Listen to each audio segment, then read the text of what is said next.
Hi hello అందరికీ ఎట్లున్నారు మంచిగున్నారా? So ఏంటంటే ఇవి నేను నాటుకోడి గుడ్లను తెచ్చిన.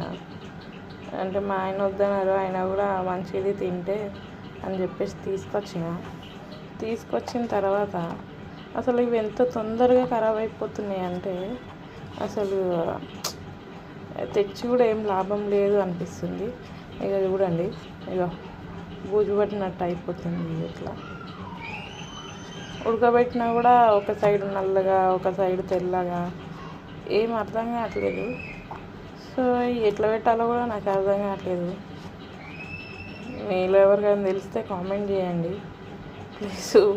ఇవి తినాలనిపించట్లేదు, ఎందుకంటే వాసన కూడా అట్లనే వస్తున్నాయి. ఆమ్లెట్ అయితే ఇంకా ఘోరమైన వాసన వస్తుంది. సో ప్లీజ్, తిననోళ్ళు అయితే వాసన కాబట్టి తీసుకోవద్దు, ఇవైతే అసలు తెచ్చుకోవద్దు. ఏమో ఏం గుడ్లు వచ్చినాయో నాటుకోడో లేకపోతే ఇది ఏంటిదో కూడా అర్థం కాలేదు.